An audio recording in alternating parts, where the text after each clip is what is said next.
প্রিয় শিক্ষার্থীরা, আমাদের নির্বাচনী পরীক্ষা অর্থাৎ টেস্ট পরীক্ষা এই প্রস্তুতির যে প্রোগ্রাম আমাদের চলতেছে, এই প্রোগ্রামের আজকে হচ্ছে সেকেন্ড ক্লাস, দ্বিতীয় লেকচার। আমাদের এই লেকচারটার অংশ ছিল সিকিউ প্র্যাকটিস করা, অর্থাৎ যে সৃজনশীল প্রশ্ন এই অধ্যায় থেকে হয়। আর আমরা বিগত ক্লাসে যে ক্লাসটার ভিডিও অলরেডি আপনাদের ইউটিউব চ্যানেল ফিজিক্স ল্যাবে আপলোড করা হয়েছে, যদি আপনারা গত দিন কেউ ক্লাসে না থাকেন তাহলে, বা যদি আরো কোনো প্রবলেম থাকে, আপনারা ওখান থেকে ক্লাসটা দেখে নিতে পারবেন, ঠিক আছে? আর গত ক্লাসে আমি আপনাদের তিনটা টপিক পড়াইছিলাম। তিনটা টপিক ছিল স্লাইড ক্যালিপার্স, স্ক্রু গেজ, আর হচ্ছে শতকরা আপেক্ষিক ত্রুটি। তো শতকরা আপেক্ষিক ত্রুটিটা আমি অঙ্ক করানোর সময় আপনাদের সাথে শেয়ার করব, এরকম একটা কথা বলছিলাম, ঠিক আছে? আমি তিনটা জিনিসই আপনাদের বাসায় পড়া দিয়েছিলাম। তো আপনারা পড়ে আসছেন, আপনাদের প্রবলেম গুলো কি এটা সলভ করার জন্য আমরা এই ক্লাসের প্রথম অংশে কিছু সময় রাখার চেষ্টা করছি, ঠিক আছে? তো আপনাদের প্রবলেম বলতে আপনারা এখানে শতকরা আপেক্ষিক ত্রুটি কোন অঙ্কে, এই চ্যাপ্টারের কোন অঙ্কে এটা কমন প্রশ্ন হওয়া যাবে। মানে এই টপিকটা 100% ইম্পর্টেন্ট। কোন একটা সিলিন্ডারের আয়তন বের করতে বলেছে, বের করতে বলে শতকরা ত্রুটি নির্ণয় করো, তার মানে এটা আপনাদেরকে শিখতেই হতো, ঠিক আছে? তো যেহেতু আপনারা এটা প্রবলেম শেয়ার করছেন যে শতকরা আপেক্ষিক ত্রুটি, এটা আরেকটু বোঝাই দিলে ভালো হতো। তো আমাদের এই ক্লাসের প্রথম অংশে আমরা শতকরা আপেক্ষিক ত্রুটি কি এটা একটু বিশদভাবে আলোচনা করব, এবং এখান থেকে আমরা একটা গাণিতিক প্রশ্ন সলভ করব। তাহলে আপনারা বুঝতে পারবেন যে আসলে কি হচ্ছে। ওকে, তো আমরা খুব মনোযোগ রাখবো শতকরা আপেক্ষিক ত্রুটি শেখার জন্য, ঠিক আছে? তো আমরা কোন একটা অঙ্ক, ঠিক আছে, সে একটা অঙ্ক আমরা একটু কল্পনা করে নিই। মনে করেন কোন একটা অঙ্কে আপনার বলা আছে যে কোন একটা বস্তুর দৈর্ঘ্য, এই দৈর্ঘ্যটা দিয়ে দেওয়া আছে, বলে দেওয়া আছে। মনে করেন দৈর্ঘ্যটা বলা আছে 6.28 সেন্টিমিটার, ঠিক আছে? কোনো কিছুর একটা দৈর্ঘ্য এত বলে দেওয়া আছে। এখন আপনাকে নির্ণয় করতে বলছে এই দৈর্ঘ্য পরিমাপের ক্ষেত্রে শতকরা আপেক্ষিক ত্রুটি কত। তো এই দৈর্ঘ্য নির্ণয়ের ক্ষেত্রে আমরা এটা বের করার চেষ্টা করব, ঠিক আছে? যে শতকরা আপেক্ষিক ত্রুটি কি করে বের করতে হবে। আচ্ছা, আপনারা এখন মনে মনে ভাবছেন পরীক্ষার সময় কি শুধুমাত্র দৈর্ঘ্য নির্ণয়ের জন্য শতকরা আপেক্ষিক ত্রুটি বলে? না, বলে না। আরো কিসের কিসের জন্য অঙ্কটা থাকতে পারে? আয়তনের জন্য থাকতে পারে, বুঝছি, ক্ষেত্রফলের জন্য থাকতে পারে। তার মানে তিনটা বিষয়ের উপর এখানে গুরুত্ব। একটা হচ্ছে দৈর্ঘ্য নির্ণয়ের শতকরা আপেক্ষিক ত্রুটি বের করো, ক্ষেত্রফল নির্ণয় শতকরা আপেক্ষিক ত্রুটি বের করো, আবার আয়তন নির্ণয় শতকরা আপেক্ষিক ত্রুটি বের করো, ঠিক আছে? কিন্তু আমাদেরকে একটা জিনিস মনে রাখতে হবে, স্লাইড ক্যালিপার্স বা স্ক্রু গেজের যে কোনো অঙ্কে আমরা নির্ণয় করতে পারবো কি এই দুটো যন্ত্র দিয়ে? দৈর্ঘ্য না। তাহলে আপনি আয়তন পড়ুক আর ক্ষেত্রফল পড়ুক, আসলে কিন্তু আমাদের ত্রুটিটা বা শতকরা আপেক্ষিক ত্রুটিটা এইটা আসলে দৈর্ঘ্য আমাদের এমনি নির্ণয় করা লাগবে, বা ব্যাস আমাদের এমনি নির্ণয় করা লাগবে, বুঝতে পারছেন? তো যাই হোক, আমরা ধারাবাহিকভাবে এই প্রবলেমটা শেখার চেষ্টা করব, ঠিক আছে? তো আমরা স্টেপ 1, মানে আমরা কোন একটা অঙ্ক দেখার পর বিভিন্ন ধাপে অঙ্কটা সলভ করতে চাই। তাহলে আমাদের প্রথম ধাপ, যেটাকে আমরা স্টেপ 1 বলতেছি, এই ধাপে আপনাকে কি করতে হবে? প্রথমে আপনাকে ত্রুটি ছাড়া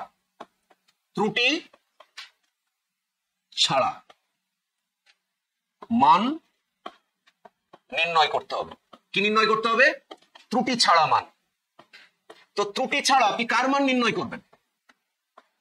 এইটা নির্ধারণ করবে আপনাকে আয়তন ত্রুটি বের করতে বলেছে, ক্ষেত্রফলের ত্রুটি বের করতে বলেছে, না দৈর্ঘ্যের ত্রুটি বের করতে বলেছে, ঠিক আছে? যদি দৈর্ঘ্য বের করতে বলে তাহলে শুধু আমরা ত্রুটি ছাড়া দৈর্ঘ্যের মান নির্ণয় করব। যদি ক্ষেত্রফল নির্ণয় করতে বলে তাহলে আমরা দৈর্ঘ্য বের করে ত্রুটি ছাড়া ক্ষেত্রফল নির্ণয় করব, বুঝতে পারছেন? যার মানটা বের করতে বলবে আমরা এটা এখানে বের করব। তাহলে প্রথম স্টেপে আমাদের কোনো ত্রুটি ব্যবহার করা যাবে না। এই যে আপনি ত্রুটি ছাড়া যে দৈর্ঘ্যটা পাচ্ছেন, সেই দৈর্ঘ্যটা 6.28 সেন্টিমিটার, এটা আমি মনে মনে ভেবে নিলাম। ক্লিয়ার? তাই এই যে মানটা আপনি পাচ্ছেন, ঠিক আছে, এই মানটার আরো একটা সুন্দর নাম আছে। এই মানটাকে আমরা বলি হচ্ছে পরিমাপকৃত মান। কি মান? পরিমাপকৃত মান। এই পরিমাপকৃত মান আপনার এই অঙ্কটার একদম লাস্টে, একদম শেষে এই মানটা আপনার লাগবে। এইটাকে আমরা বলতেছি পরিমাপকৃত মান। তাহলে ত্রুটি ছাড়া যে দৈর্ঘ্য, ক্ষেত্রফল বা আয়তন আপনি বের করবেন, সেটাকে আমরা কি বলবো? পরিমাপকৃত মান। মনে থাকবে? তাহলে স্টেপ 1 আমাদের কাজ কি? স্টেপ 1 এ আমাদের কাজ হচ্ছে ত্রুটি ছাড়া মান বের করা। ওকে, ঠিক আছে? আচ্ছা, এবার আমরা স্টেপ 2 তে যাব।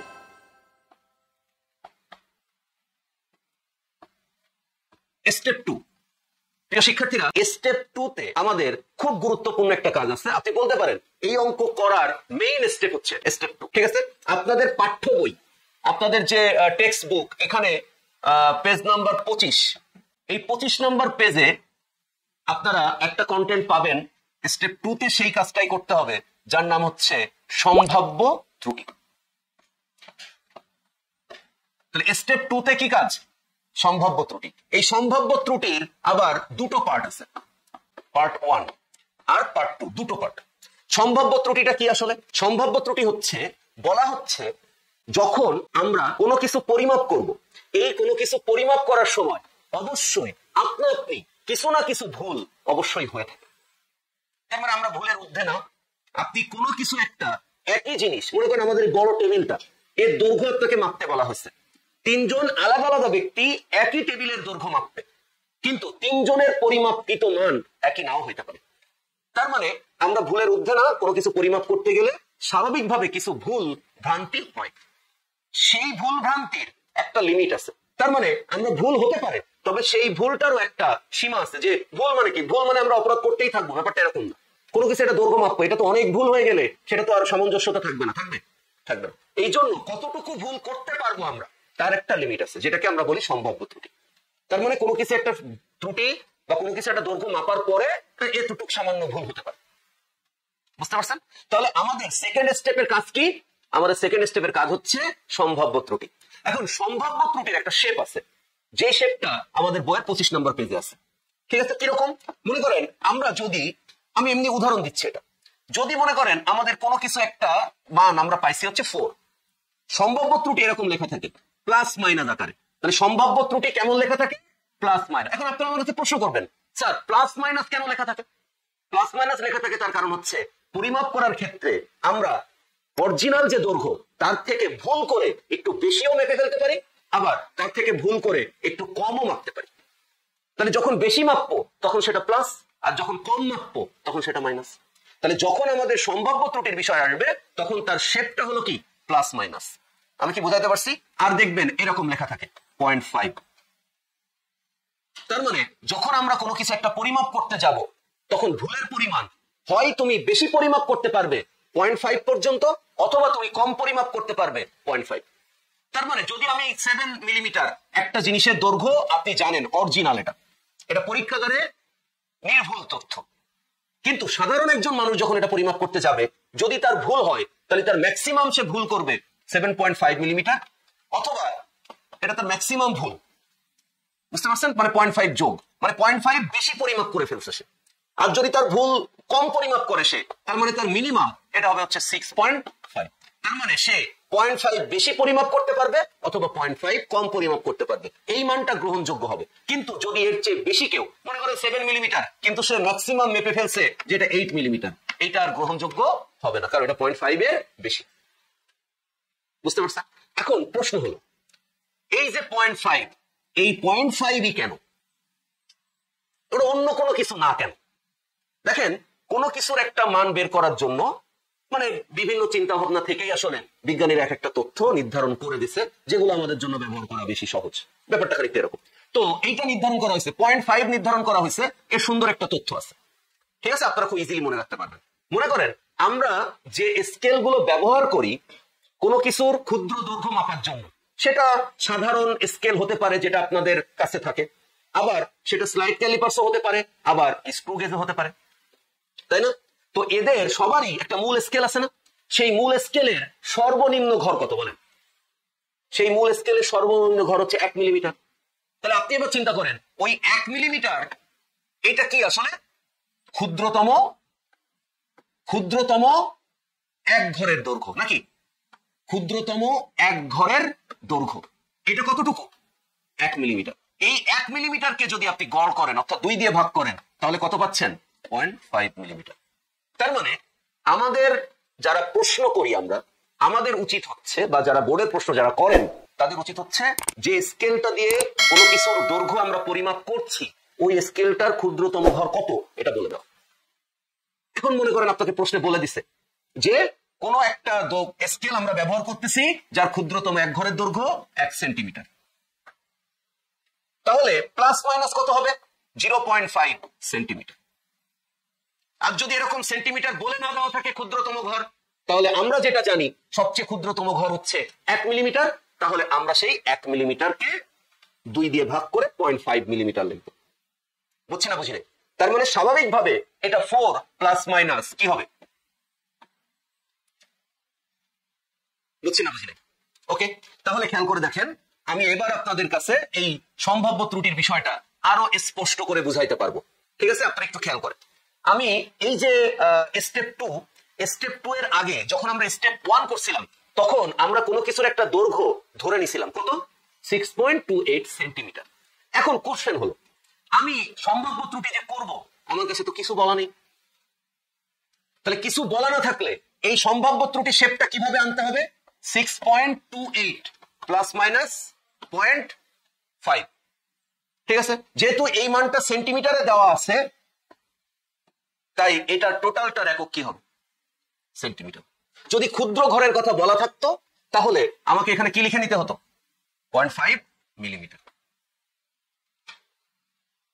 বুঝতে পারছেন? কিন্তু এখানে একটা প্রশ্ন আছে। প্রশ্ন হচ্ছে, এইটা তো স্যার একক সেন্টিমিটারে, তাহলে এখন এইটা তো আর 0.5 মিলিমিটার লেখা যাবে না, যাবে? তাহলে হয় এটাকে আপনাকে মিলিমিটার বানায় নিতে হবে, না হলে এটাকে আপনার 0.05 সেন্টিমিটার বলতে হবে। বুঝতে পারছেন? একক সবার সেম হইতে হবে। বুঝলেন আমার কথা? তাহলে আমরা মনে রাখবো, সম্ভাব্য ত্রুটি মানে হলো যে স্কেল দিয়ে আমরা কোনো কিছু পরিমাপ করব, ওই স্কেলের সবচেয়ে ছোট যে ঘর থাকবে সেই ঘরের অর্ধেক, সেইটা হবে প্লাস মাইনাস। বুঝতে পারছেন? তাহলে প্লাস মাইনাস কত সম্ভাব্য ত্রুটি, এটা কিন্তু উদ্দীপকে থাকবে। উদ্দীপকে না থাকলে আমরা মনে রাখবো প্লাস মাইনাস 0.5 মিলিমিটার, কারণ আমরা জানি সবচেয়ে ছোট ঘরের দৈর্ঘ্য 0.5 মিলিমিটার। বুঝতে পারছেন? মানে 1 মিলিমিটার, তাকে 2 দিয়ে ভাগ। ক্লিয়ার? আচ্ছা, পার্ট 2 মানে সম্ভাব্য ত্রুটি নির্ণয়ের পার্ট 2। ওকে, এইখানকার মূল বিষয়টা খুব ইম্পর্টেন্ট। এইখানে যে ত্রুটিটা, এটা পার্সেন্টেজে দেওয়া থাকে, 4%, 8%, 5%, 10%। কিরকম? মনে করেন বলা থাকে যে তুমি স্লাইড ক্যালিপার্স দিয়ে একটা দৈর্ঘ্য বের করছো, যে দৈর্ঘ্য বের করার সময় ত্রুটির পরিমাণ হচ্ছে 8%। বুঝলি আমার কথা? তার মানে এখন আগে কিন্তু সম্ভাব্য ত্রুটি আমাদের 0.5 মিলি হয়ে যাচ্ছিল, এখন কি যদি এরকম পার্সেন্ট দেওয়া থাকে, তাহলে কি আপনি এটার ব্যবহার করতে পারবেন না? তাহলে তখন সম্ভাব্য ত্রুটির এই শেপটা আমি কিভাবে লিখব? আমার কথা মনে আপনারা বুঝতে পারেন না? শিওর? ওকে, তাহলে মনে করেন আমার কাছে তো অরিজিনাল দৈর্ঘ্যটা আছে, যেটা আমরা নির্ণয় করছিলাম, কত? 6.28 প্লাস মাইনাস। তাহলে এখন কি আমি আর 0.5 লিখতে পারবো? পারবো না। তাহলে আমাকে কি করতে হবে? যখন এরকম পার্সেন্ট দেওয়া থাকবে, মনে করেন আমরা ধরে নিলাম সেটা 5%, যে ত্রুটি 5% দেওয়া আছে প্রশ্নে, তাহলে আমাদেরকে কি করতে হবে বলেন? প্লাস মাইনাস এই 6.28 আবার লিখতে হবে, লিখে তার 5% করতে হবে, তাহলে এই শেপটা চলে আসবে। বোঝেননি আমার কথা? যদি আমাদের 10% বলতো, 10% যদি বলতো, 10% এর জন্য, তাহলে আমরা কি করতাম? 6.28 প্লাস মাইনাস 6.28 ইন্টু কত পার্সেন্ট? 10%। আমি কি বোঝাইতে পারছি? তার মানে যদি আমাদের শতকরা আপেক্ষিক ত্রুটি বের করতে বলে কোনো প্রশ্নে, তাহলে আপনাদেরকে অবশ্যই মনে রাখতে হবে সেকেন্ড স্টেপে আপনাকে কি করতে হবে? সম্ভাব্য ত্রুটির শেপে লিখতে হবে। মনে থাকবে? শিওর? এই সম্ভাব্য ত্রুটি শেপে লেখার জন্য দুটো পার্ট। প্রথম পার্টে উদ্দীপকে বলে দেওয়া থাকবে সম্ভাব্য ত্রুটির মান কত, প্লাস মাইনাস 0.5, প্লাস মাইনাস 0.5 কত বলে দেওয়া থাকবে। যদি বলে দেওয়া না থাকে, তাহলে ক্ষুদ্রতম দৈর্ঘ্য যার মান 1 মিলিমিটার, তাকে 2 দিয়ে ভাগ করে আমরা বসাবো, একক সবাইকে একই বানাই নিব। বুঝতে পারছেন? আর যদি সেভাবে বলে দেওয়া না থাকে, তাহলে কিভাবে বলা থাকবে? শতকরা আকারে এই পার্ট কত সেটা বলে দেওয়া থাকবে, 8%, 5%, 10%। যদি সেরকম পার্সেন্ট থাকে, তাহলে আমরা তখন কি করব? তখন আমরা সম্ভাব্য ত্রুটির শেপে লেখার জন্য আমরা ওই যে প্রথম অংশে অর্থাৎ স্টেপ 1 এ যে দৈর্ঘ্য নির্ণয় করছিলাম, সেই দৈর্ঘ্য লিখবো, তার সাথে প্লাস মাইনাস লিখে ওই দৈর্ঘ্যের সাথে পার্সেন্টেজ আকারে লিখবো। মনে থাকবে? মনে থাকবে? তাহলে মনে করেন আমরা 5% যদি হয়, ঠিক আছে, আমরা এইভাবে অঙ্কটা যদি করি, পার্ট 2 এর মতো করে যদি অঙ্কটা চিন্তা করি, তাহলে দেখেন সম্ভাব্য ত্রুটির শেপটা কেমন হচ্ছে। 6.28 এটা থেকে যাচ্ছে, প্লাস মাইনাস থেকে যাচ্ছে, তাহলে 6.28 গুণ 5 ভাগ কত? 100। তার মানে এটা একটু খেয়াল করেন, 0.314 এটা মনে করেন সেন্টিমিটার। বুঝিনি আমার কথা? ওকে, তার মানে দেখেন ঠিক এরকম শেপে চলে আসছে না, কিন্তু এখন ত্রুটি আর কি নাই, 0.5 নাই। তার মানে এখন সর্বোচ্চ ভুল করতে পারবো কত, 0.314, বেশি না হলে 0.314 কম। তার মানে এই অঙ্কে অবশ্যই আপনাকে সেকেন্ড পার্টে যাইতে হবে। তাহলে সেকেন্ড পার্টটা কি, সেকেন্ড পার্টটা হচ্ছে সম্ভাব্য ত্রুটি, যে দৈর্ঘ্য আপনি স্টেপ 1 এ নির্ণয় করবেন, ঠিক আছে, সেই দৈর্ঘ্যের একটা প্লাস মাইনাস সম্ভাব্য ত্রুটি আপনাকে লিখতে হবে। ক্লিয়ার? এবার হচ্ছে স্টেপ 3। তাহলে স্টেপ 3 এর কাজ কি? স্টেপ 3 এর কাজ হচ্ছে এই যে আপনি শেপটা পাইলেন যে 6.28 প্লাস মাইনাস 0.314, এইটা যে আপনি পাইলেন, ঠিক আছে, এবার আপনার এখান থেকে এল, এটা দৈর্ঘ্য না, তাহলে এই যে দৈর্ঘ্য, এই দৈর্ঘ্যের সর্বোচ্চ মান কত হতে পারে সেটা আপনাকে বের করতে হবে, মানে এল ম্যাক্সিমাম।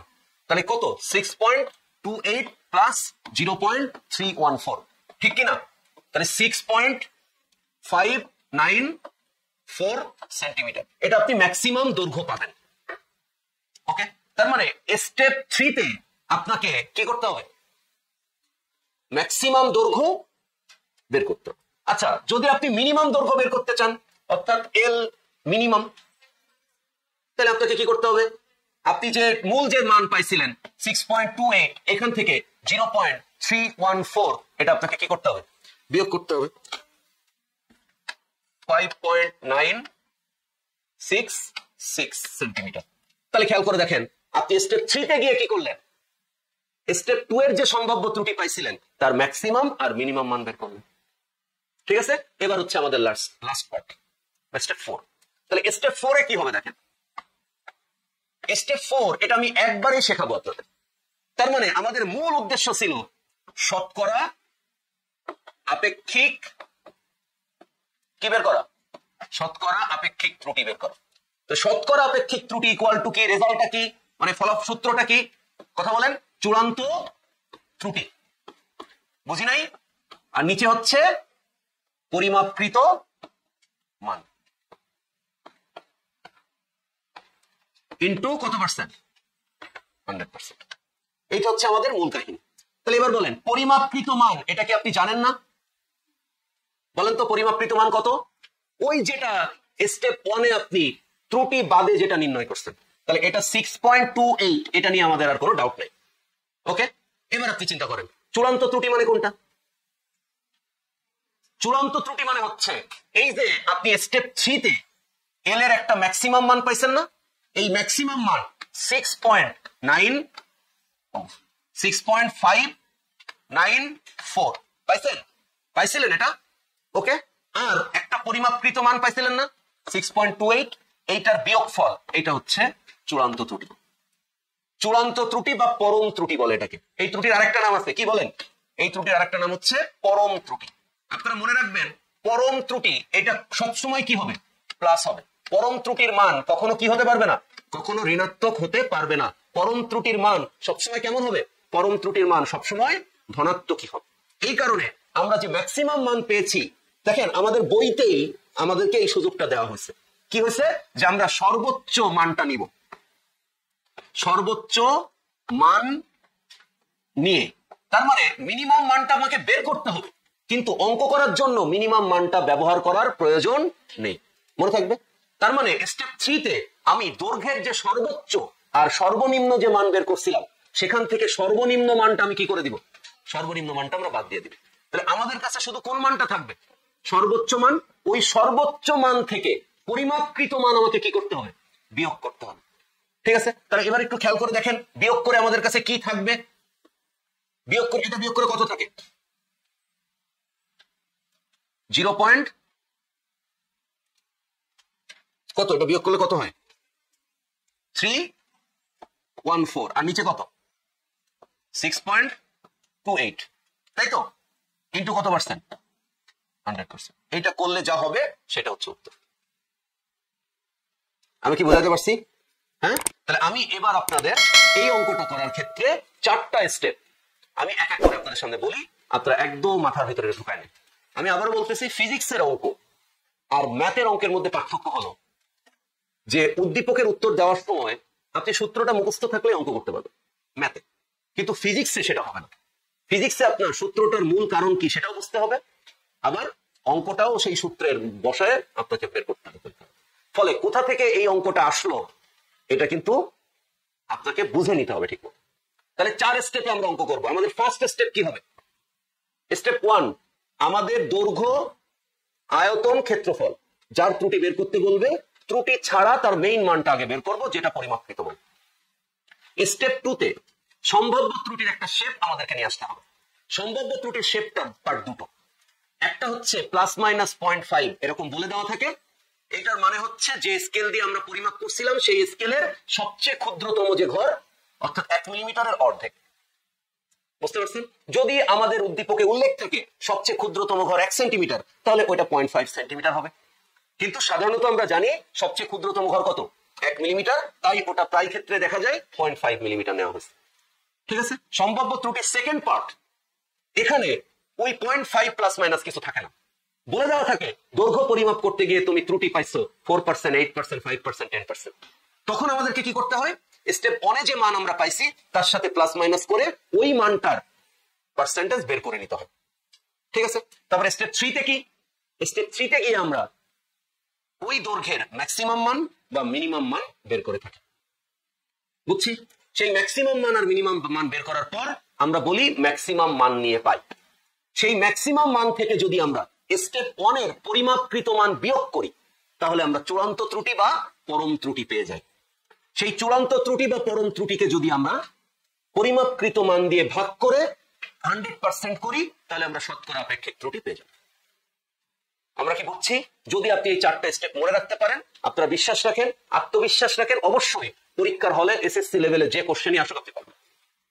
ঠিক আছে? তো আমরা প্রথমে এই টাইপসের একটা অঙ্ক এখন করব। তাহলে আমরা দেখি আমাদের স্টেপগুলো মিলে কিনা। মনে থাকবে? খেয়াল করি, আমরা একটু সবাই মনোযোগ রাখি। আমরা এখন একটা অঙ্ক করব। আমাদের যে অঙ্কে এরকম কোন প্রশ্ন করছে এরকম একটা অঙ্ক। খেয়াল করেন, আমরা একটা উদ্দীপক দেখতে পাচ্ছি, আশা করি আপনারা সবাই এটা দেখতে পাচ্ছেন। আমাদের এই উদ্দীপকটা রাজশাহী বোর্ড 2024, রাজশাহী বোর্ড 2024 সালে এই প্রশ্নটা পড়ছে। ওকে, আমি প্রথমে আপনাদের উদ্দীপকটা পড়ে শোনাই। আমাদের উদ্দীপকে বলছে একটি স্লাইড ক্যালিপার্সের সাহায্যে একটি ঘনকের,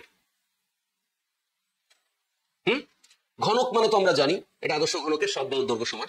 আচ্ছা, ঘনকের এক পৃষ্ঠের আয়তন পরিমাপে ঘনকের এক বাহুর দৈর্ঘ্য পরিমাপ করে পাওয়া গেল 6.48। ওকে, তার মানে আমাদের এখানে যে মেইন দৈর্ঘ্য সেই দৈর্ঘ্যটাই দেওয়া আছে কত? 6.48 সেন্টিমিটার। এইটা হচ্ছে আমাদের ঘনকের মূল দৈর্ঘ্য। বুঝতে পারছেন? এবার খেয়াল করেন, সেখানে প্রধান স্কেলের পার্ট 6.4 সেন্টিমিটার। তাহলে যেহেতু আমরা একটা উদ্দীপক দেখার পরে সেটা স্লাইড ক্যালিপার্স না স্ক্রু গেজ এটা তো আগে বুঝে ফেলি, তাহলে এই অঙ্কটা বলেন তো কিসের অঙ্ক? Slide callipers. তাহলে স্লাইড ক্যালিপার্স এর মূল স্কেল পার্ট মানে কি? এম। তাহলে আমরা এখানে এম ইকুয়াল টু কত লিখতে পারি? 6.4 সেন্টিমিটার। বুঝছি? আচ্ছা, এবার খেয়াল করেন, এরপরে বলছে ভার্নিয়ার স্কেলের 20 ঘর মূল স্কেলের 19 ঘরের সমান। ভার্নিয়ার স্কেলের 20 ঘর মূল স্কেলের 19 ঘরের সমান, এই কথাটা বলতে আমরা কি বুঝি? আমরা বুঝতে পারছি এখানে আমরা ভিসি বের করব, তাই না? তাহলে 19 আর 20 এর পার্থক্য কত? 1। তার মানে VC equal to S by N. এখানে এস এর জায়গায় 1 মিলিমিটার বসবে, বুঝছি না? আর এন এর জায়গায় কত বসবে? ভার্নিয়ার স্কেলের ভাগ সংখ্যা, তার মানে 20। বুঝছি? তার মানে আমাদের এই অঙ্কটার ক্ষেত্রে ভার্নিয়ার ধ্রুবক যেটা আমরা পাচ্ছি, এই ভার্নিয়ার ধ্রুবক হচ্ছে 0.05 মিলিমিটার। আপনাদের সব থেকে যে বিষয়টার উপর গুরুত্ব দিতে হবে, তথ্য সংগ্রহ করার পর আপনি যখন ডেটাগুলো সংগ্রহ করবেন, আপনার ফার্স্ট কাজ হচ্ছে সবার ইউনিট সেম আছে কিনা খেয়াল করেন। টোটাল এল এর ইউনিট আছে সেন্টিমিটার, মূল স্কেলের পার্ট আছে সেন্টিমিটার, বাট ভার্নিয়ার কনস্ট্যান্টের পার্ট হচ্ছে মিলিমিটার। তাহলে আমরা এটাকেও কি করব? সেন্টিমিটার কনভার্ট করব। তার মানে এটা 10 দিয়ে ভাগ করে 0.005 সেন্টিমিটার। প্রিয় শিক্ষার্থীরা, আশা করি এটা আপনারা বুঝছেন। এবার আমরা প্রশ্ন করব। তার মানে প্রথম উদ্দীপক দেখা, উদ্দীপকে স্লাইড ক্যালিপার্স না স্ক্রু গেজ এটা সিলেক্ট করা, এটা সিলেক্ট করার পর কি কি ডেটা দেওয়া আছে সেগুলো নেওয়া। এটার এককগুলো ঠিক আছে কিনা চেক করো। এরপরে প্রশ্ন বলছে দেখেন ভার্নিয়ার সমপাতন নির্ণয় করো। ওকে, ভার্নিয়ার সমপাতন নির্ণয় করতে গেলে স্লাইড ক্যালিপার্সের মূল যে সূত্র L equal to M plus V into কি ভিসি, বুঝছি? আচ্ছা, যদি এখন এটা হয় তাহলে আমরা এখন এল এর মান কত বসাতে পারবো 6.48 ইকুয়াল টু এম এর মান কত বসাতে পারবো 6.4। আসলে আমাদেরকে ভি এর মান বের করতে হবে তাই না, ইন্টু 0.005, বুঝে গেছি? তাহলে বা 6.48, এই 6.4 কে আমি কি করছি সমান চিহ্নের বাম পাশে নিয়ে আসছি, তার মানে 6.4 ইকুয়াল টু 0.005 ইন্টু ভি। ওকে, তাহলে এবার যদি আমি অঙ্কটার একদম শেষ লাইনটা লিখতে চাই তাহলে ভি ইকুয়াল টু এটা বিয়োগ করে কত হয় 0.08 ভাগ 0.005, তাহলে এটা হচ্ছে 580, তার মানে 16। তাহলে এখানে ভার্নিয়ার সমপাতন কত 16। তাহলে আমাদের গ দাগের অঙ্কটা হয়ে গেছে। তাহলে গ দাগের অঙ্কটা খুবই সুন্দর, খুবই সহজ একটা অঙ্ক ছিল। তাহলে আমাদের অনেক জায়গায় দৈর্ঘ্য মেইন দৈর্ঘ্যটা দেওয়া থাকতে পারে, সেখান থেকে ভার্নিয়ার ধ্রুবক নির্ণয় করে করতে বলতে পারে, বুঝে গেছি? আচ্ছা, ভালো কথা। তাহলে আমাদের এরপরে এই প্রশ্নটার ঘ নম্বরটা বোঝা দরকার, ঠিক না? তার মানে যেটা আমাদের মূল কাঙ্ক্ষিত বিষয় সেটা হলো আমরা শতকরা অঙ্কটা শিখতে চাই। এবার আপনারা উদ্দীপক তো আমাদের অলরেডি পড়া আছে, এবার আমরা প্রশ্নটা একটু দেখি প্রশ্নটা কি বলছে। তো আপনারা একটু খেয়াল করেন আমাদের এখানে প্রশ্নটা কি বলছে। প্রশ্ন বলছে যে ঘনকের এক পৃষ্ঠের আয়তন পরিমাপে পরিমাপটি যথেষ্ট নির্ভরযোগ্য কিনা। ঘনকের আয়তন নির্ণয় করতে হবে, সেই আয়তন নির্ণয় করতে গিয়ে আমাদের আয়তন পরিমাপের ত্রুটিটা ঠিক আছে কিনা এটা আমাদেরকে নির্ণয় করতে বলছে, ঠিক আছে? তার মানে কি শতকরা আপেক্ষিক ত্রুটি নির্ণয় করতে হবে। ঠিক আছে, আমরা ঝটপট অঙ্কটা করে ফেলি। আমাদের স্টেপ 1, আমরা একদম স্টেপ ধরে ধরে অঙ্কটা করব, ঠিক আছে? বলেন স্টেপ 1 এ আমাদের কাজ কি? স্টেপ 1 এখানে আমাদের কাজ হচ্ছে ত্রুটি ছাড়া পরিমাপ করা। তাহলে ত্রুটি ছাড়া আমরা কি লিখতে পারবো প্রথমে? ত্রুটি ছাড়া আমরা প্রথমে লিখতে পারবো এল, মূল দৈর্ঘ্য। তাহলে মূল দৈর্ঘ্য কত 6.48 সেন্টিমিটার, এটা হচ্ছে ত্রুটি ছাড়া দৈর্ঘ্য। আচ্ছা, কিন্তু আমাদের কি প্রশ্নে দৈর্ঘ্যের ত্রুটি বের করতে বলছে? আমাদের ত্রুটি বের করতে বলছে কোনটা? আয়তন। তাহলে বলেন তো দৈর্ঘ্য না বের করতে পারলে কি আমরা আয়তন বের করতে পারতাম? তাহলে বলেন একটা ঘনকের আয়তন কত? একটা ঘনকের আয়তন হচ্ছে এল কিউব। তাহলে এল কিউব এটা যদি আমরা অঙ্কটা করি তাহলে 6.48 এর ঘন, বুঝছি? তাহলে আমরা যদি এটা বের করি তাহলে 6.48 এটার কিউব, এটা মানে হচ্ছে 272.098। আমরা এই পর্যন্ত রাখলাম। বলেন আমাদের স্টেপ 1 এর কাজ শেষ।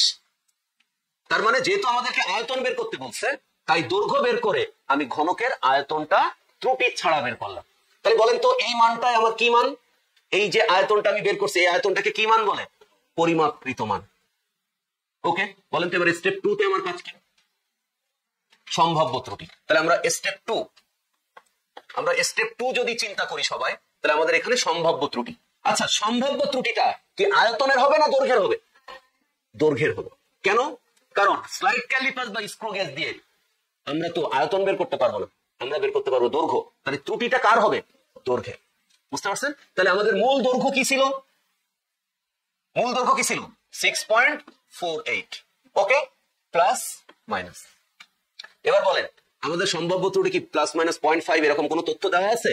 আমাদের দেওয়া আছে কি দৈর্ঘ্য পরিমাপে 4% ত্রুটি বিদ্যমান।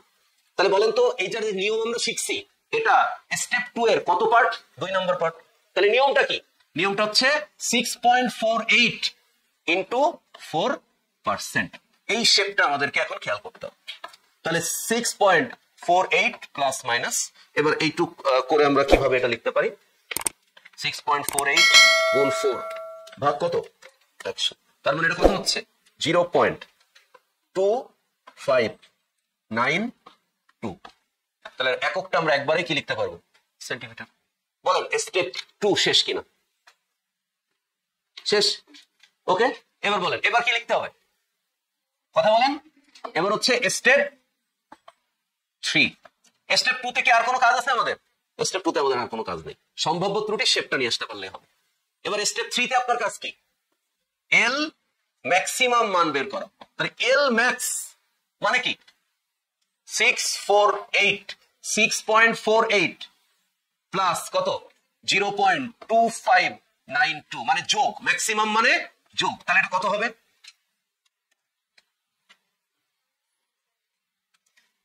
6.48। আচ্ছা, 6.7392 কে সেন্টিমিটার। আচ্ছা, এবার আপনারা একটু বলেন তো আমাকে, ত্রুটি কি আমার এল বের করতে বলছে না আয়তন বের করতে বলছে? তাহলে আমাদের কি আয়তনের ম্যাক্সিমাম বের করতে হবে না? তাহলে এখন আমাদের এখানে কাজ হচ্ছে কি? ভি ম্যাক্স বের করা। বুঝছেন? তাহলে ভি ম্যাক্স আমরা কিভাবে পাবো? এল ম্যাক্স এটার কিউ করে। তাহলে এল ম্যাক্স এর যদি আপনারা কিউ করেন তাহলে এটা কত হবে? 306.07 সেন্টিমিটার কিউব। ভাই আপনারা কি বুঝছেন? এল ম্যাক্স কে যদি আপনি ঘন করেন মানে কিউব করেন তাহলে আপনি ভি ম্যাক্স পাবেন। বুঝছেন না বুঝি নাই? ক্লিয়ার? ক্লিয়ার? আচ্ছা, এবার আসেন, আপনি এবার স্টেপ 3 তে কি করবেন? আরেকটা অংশ বাকি আছে। কি করবেন? আপনি এল মিনিমাম বের করবেন।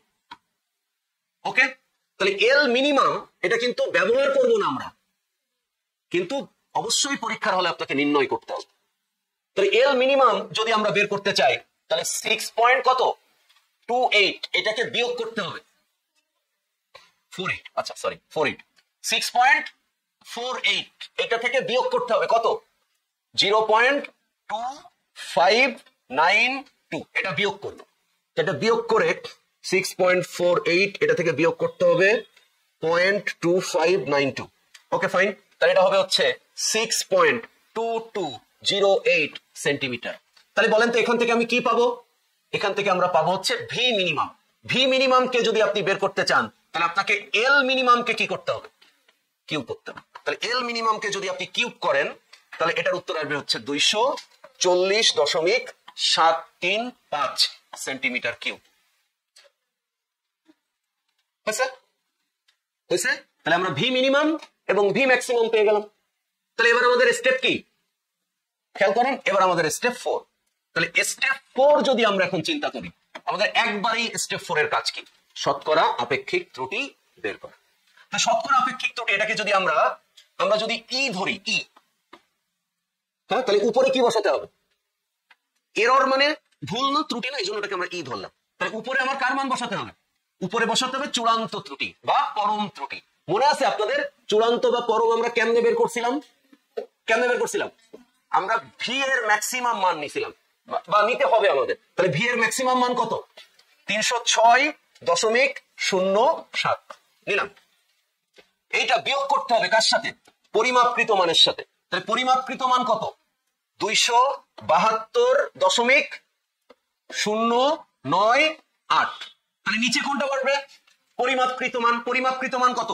272.098 হয়েছে?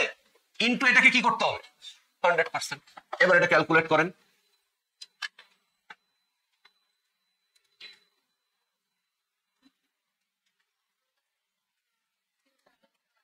$272.098 ভাগ 272.098 ভাগ না ভুল, কত পার্সেন্ট?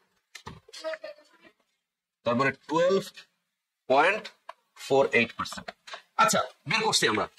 বলেন প্রথমে উত্তর কি হবে সেটা আমি পরে বলতেছি। আগে বলেন এই 4টা স্টেপ বুঝতে পারছি কিনা। এমন কোন অঙ্ক নেই যে আপনি করতে পারবেন না। যদি আপনি স্টেপ বাই স্টেপ অঙ্কগুলো মনে রাখেন, আমার কথাগুলো মনে রাখেন, নোট গাইড দেখে এটা কিন্তু আপনি শিখতে পারবেন। আমি কি বুঝতে পারছি? আর ফিজিক্সের অঙ্ক যদি আপনি না বুঝে করেন তাহলে পরীক্ষার হলে আপনাকে যদি কোনো ঘোরানো প্রশ্ন আসে সেই প্রশ্ন সলভ করতে পারবেন না। এই জন্য আপনাকে কি করতে হবে? কোন কন্টেন্ট যা দিয়ে সৃজনশীল প্রশ্ন আসে কমপক্ষে ওইটুকু কেমনে আসলো, কিভাবে হলো, এটা একদম পারফেক্ট ওয়েতে আপনার মনে রাখতে হবে। তাহলে আমরা এখানে কি করছি আমি বলি। স্টেপ 1 ত্রুটি ছাড়া দৈর্ঘ্য বের করে আয়তন নির্ণয়, ত্রুটি বের করতে বলছে বলে আয়তন নির্ণয় করছে। স্টেপ 2 তে ওই দৈর্ঘ্যের সম্ভাব্য ত্রুটির শেপ 4% দেওয়া ছিল, সেই অনুযায়ী প্লাস মাইনাস বের করে নিছে। স্টেপ 3 তে ম্যাক্সিমাম এল মিনিমাম এল বের করছি, ম্যাক্সিমাম ভি মিনিমাম ভি পাইছি। বুঝছি না বুঝিনি? মনে থাকবে? মনে থাকবে? আচ্ছা, ওকে, ফাইন, গুড। এবার আমরা কি করলাম? ওই ম্যাক্সিমাম এল আর মিনিমাম এল থেকে ম্যাক্সিমাম ভি আর মিনিমাম ভি বের করলাম। ওকে, এইটা বের করার পর আমি একবারেই শতকরা আপেক্ষিক ত্রুটি বের করার জন্য চূড়ান্ত ত্রুটি ভাগ পরিমাপকৃত মান। তাহলে চূড়ান্ত ত্রুটি এখানে কি? চূড়ান্ত ত্রুটি এখানে হচ্ছে ম্যাক্সিমাম মান আর পরিমাপকৃত মানের বিয়োগফল, আর নিচে পরিমাপকৃত মান যেটা স্টেপ 1 এ পাইছি ইনটু 100%। আচ্ছা, আপনারা একটা জিনিস খেয়াল করেন, আমাদের এই অঙ্কটা সঠিক আছে, আমরা যেটা করছি অঙ্কটা সঠিক। আপনি বলেন স্যার আপনি কিভাবে এত কনফিডেন্ট? খেয়াল করেন, আমাদের দৈর্ঘ্য, বলেন তো দৈর্ঘ্য কয় মাত্রিক একটা জিনিস? শুধু দৈর্ঘ্য কিন্তু একমাত্রিক, হ্যাঁ? আর আয়তন বলেন তো কয় মাত্রিক? তাহলে দৈর্ঘ্য পরিমাপ করতে যদি 4% ত্রুটি থাকে, তাহলে আয়তন মানে দৈর্ঘ্য প্রস্থ গুণ উচ্চতা, তার মানে তার 3 গুণ হবে। তাহলে আমাদের উত্তর বের হয়েছে কত? 12.48। তার মানে কি? তার 3 গুণ না? 4% আর 12% 3 গুণ না? তার মানে এটা আমাদের যে অঙ্কটা আমরা নির্ণয় করছি ত্রুটির পরিমাণ, এটা সঠিক। এখন প্রশ্ন হলো, আমরা আপনাদের যে প্রবলেম বলছিলেন শতকরা আপেক্ষিক ত্রুটি কেমনে বের করতে হয়, আসলে এটা আমরা প্রায় 1 বছর আগে পড়ছিলাম, এজন্য হয়তো ভুলে গিয়েছি। ঠিক আছে, আমি সেটা ব্যাখ্যাটা আপনাদেরকে দেওয়ার চেষ্টা করছি কিভাবে স্টেপ বাই স্টেপ অঙ্কগুলো করতে হয়। ঠিক আছে, আর সেটা দিয়ে আমরা একটা সিকিউ, যেটা রাজশাহী বোর্ড 2024 সালে আসছে, সেরকম একটা প্রবলেম সলভ করছি। ঠিক আছে, এখন আপনাদের মতামত দিতে পারেন যে কোন জায়গাটা আপনারা বোঝেননি বা অন্য কোনো যদি প্রশ্ন থাকে। আছে কোনো প্রশ্ন? বলেন। ওকে, হ্যাঁ, এইটা মনে করেন অনেক সময় প্রশ্নে দেওয়া থাকে যে সর্বোচ্চ ত্রুটি হতে পারবে 20%, কিন্তু এখানে যেহেতু এরকম কোনো জাজমেন্ট নেই, সেহেতু আমরা এরকম ভাবে বুঝে নেব যে এটা 4% দৈর্ঘ্য, তাহলে কমপক্ষে 3 গুণের কাছাকাছি হইলে ঠিক আছে। ঠিক আছে, ব্যাপারটাই, আর কিছু না। বলেন অন্য কোনো কোশ্চেন? ঠিক আছে, তো আশা করছি আপনারা আজকের যে ক্লাস ছিল আমাদের, আমরা একটা মাত্র সিকিউ প্র্যাকটিস করছি, কিন্তু এটা অনেক গুরুত্বপূর্ণ ছিল। ওকে, আপনারা যে এইচডব্লিউ থাকবে আপনারা করে নিয়ে আসবেন আগামী দিন। সবাই ভালো থাকবেন, সুস্থ থাকবেন, আল্লাহ হাফেজ, অল দ্য বেস্ট।